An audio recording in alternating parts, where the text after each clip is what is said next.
A year ago, a Boeing 787 crashed 32 seconds after takeoff. 260 people died, one survived. The international rulebook that governs crash investigations says the people running this one should publish a final report within 12 months. That deadline was June 12, 2026. The date arrived, and what the investigators released wasn't a report. It was a statement. A year of waiting, a central question no official source will answer, and a document that, by the investigators' own description, doesn't close the case. What was promised, what was actually delivered, and why that gap matters on Taking Off.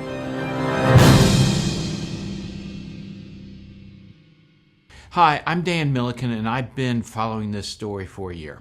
After the crash, a preliminary report was released that cherry-picked some of the early investigative details, like a few sentences from the cockpit voice recorder CVR, but not a complete transcript. The selective information that was released has created a whole lot more questions than answers. But even just a month ago, the Indian authorities said a final report was coming by the ICAO Annex 13 rules of 1 year. Instead, after a year, they released a statement. And before we dive into the statement and what it might mean, I do want to recognize that 260 people didn't come home that day. 241 were on board. 19 more were on the ground. And a year later, their families are still waiting for answers. And aviation safety is waiting for answers. Let's get into it. Quick recap. Air India Flight 171 with 242 passengers and crew departed Ahmedabad, and just after takeoff, both engines spooled down. The plane crashed into a medical dormitory. One passenger on the plane miraculously walked out of the burning wreckage. Then all the controversy kicked in. India's Aircraft Accident Investigation Bureau, the AAIB, released the preliminary report exactly 1 month after the crash, giving a few facts that pointed to the crash being pilot-induced. Others are saying that's a cover-up for equipment malfunction or maintenance issues. And for the better part of a year, the arguments have continued in the courts, in the press, and on social media. And here's what changed on June 12, 2026, exactly 1 year after the crash. The AAIB, the agency leading this investigation, released a new document, and a lot of people were expecting the final report. The 12-month international deadline fell on this date. India's own Supreme Court had, in February of 2026, given the AAIB a window to submit it. And even as late as a month before, they were saying it would be released. And what the AAIB released instead was an interim statement. A statement, not a report. And the difference in the words is significant. A report is a finding. A statement is an update. The document published on the anniversary says, and I'm quoting the official language, that significant progress has been made. It says the evidence is being analyzed in an integrated manner. It says the final report will come only after all investigative work is done and after an international review process is complete. It gives no deadline, it names no cause, and it asks the public not to speculate. So if you were waiting for the answer to why this airplane came down, that answer is still not here. Now, to understand why a statement landed instead of a report and why that's not actually the scandal it might look like, you have to understand the rule book.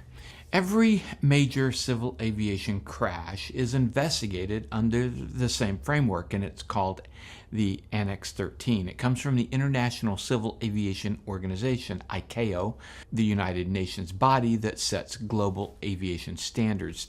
Think of Annex 13 as the operating manual for how a crash gets investigated and who's allowed in the room and what they're allowed to tell you.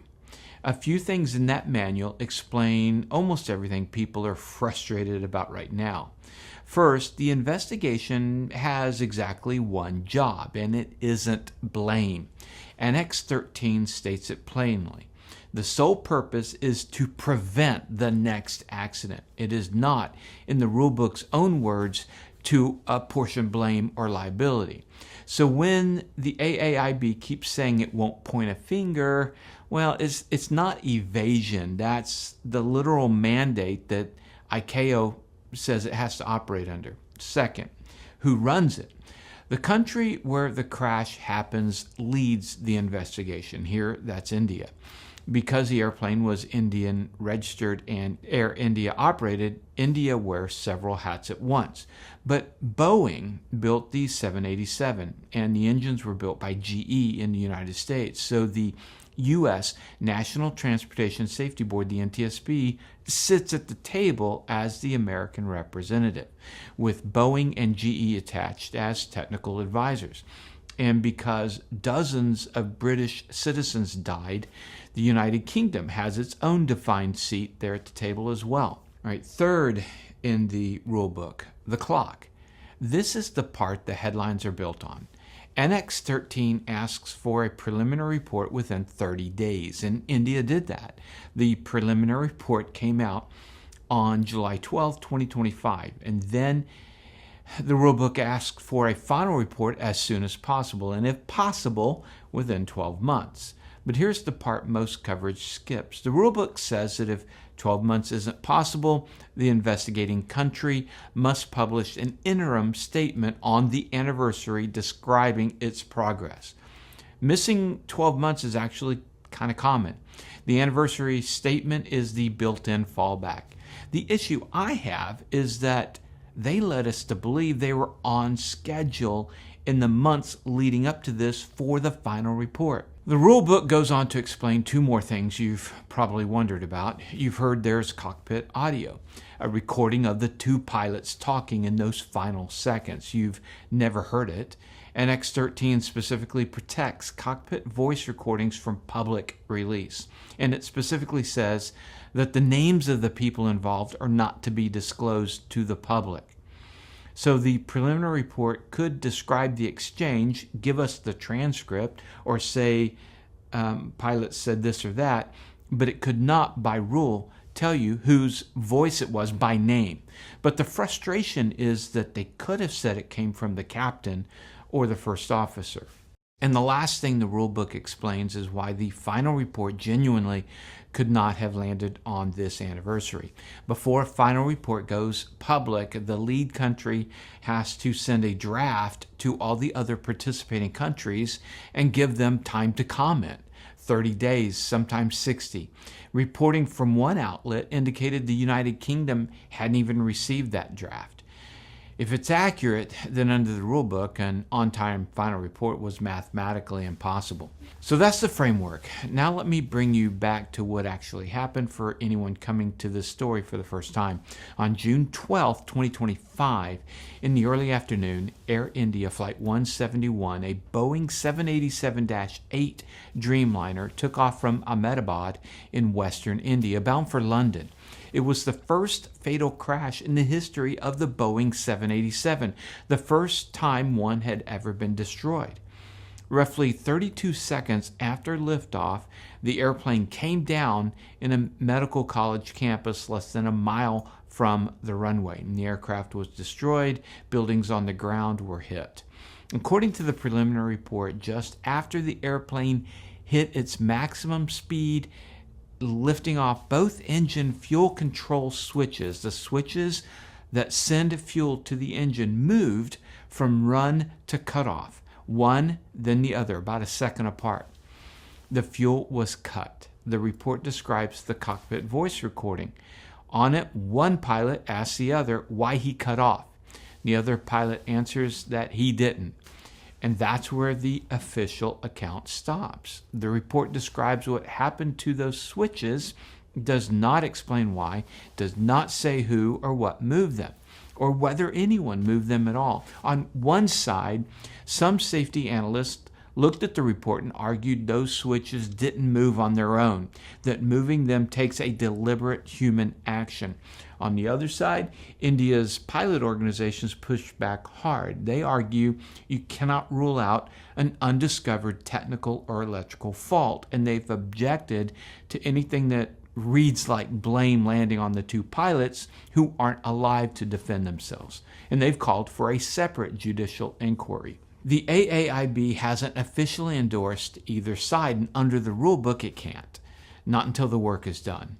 And over the year, the pressure built in every direction. Families of victims filed suit. Petitions reached India's Supreme Court. Pilot bodies sent letters to the government. There were reports of fuel switch inspections being ordered. Several of those threads trace back to limited sourcing, so I'm describing the shape of the year, not stamping every detail as confirmed. And by the way, if there was a technical glitch with the switches, I would have thought we would have seen an emergency airworthiness directive sent out to the fleet for Boeing 787. All right, through it all, there's the person at the center who actually lived it. The sole survivor is a British man named Vishwas Kumar Ramesh from Leicester, and he was in seat 11A. His younger brother was in the same row. His brother did not survive. A year later, he's home in England, still carrying the physical injuries and, by those accounts, deep psychological wounds. And his message is simple. He's asking for honesty, for transparency, for answers. And here's the honest accounting of where this stands. An airplane that had never had a fatal crash had one. 260 people died. The fuel to both engines was cut seconds after takeoff. And 1 year later, no official cause has been published. We don't know why those switches moved. We don't know whether it was human, mechanical, electrical, or something nobody's even identified yet. We don't know which pilot said which words in the cockpit, and we don't know when the final report will actually arrive. One news agency, citing an anonymous source, suggested it could be a few more months, but that's a single unconfirmed estimate, and the official statement gave no date at all.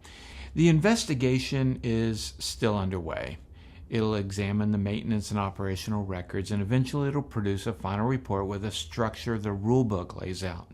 The facts, the analysis, the conclusions, and safety recommendations, not a verdict, lessons. And that's my takeaway. To be able to prevent a tragedy like this in the future, we have to set aside blame for the meantime. The investigators have to examine all the evidence without an agenda, without a preconceived idea of what happened. Otherwise, they're only going to see what evidence to support their preconceived notions. I'd rather have the truth, whatever it is. I think the families of the victims deserve the truth, whatever it is. It's the only way we can prevent something similar in the future. That's our report on the 1-year milestone for Air India 171. And our reports are only made possible through our sponsors like zvision.com, the brightest landing and taxi lights out there. The only competition they have is the sun. I've got them on my Cessna 210, xevision.com. I've got links to them and our other sponsors in the description below. And if you want the full background, the original crash and preliminary report, check out our earlier coverage right here. And if this is the kind of careful aviation reporting you want more of, subscribe. Remember, superior judgment trumps superior skill. Take care.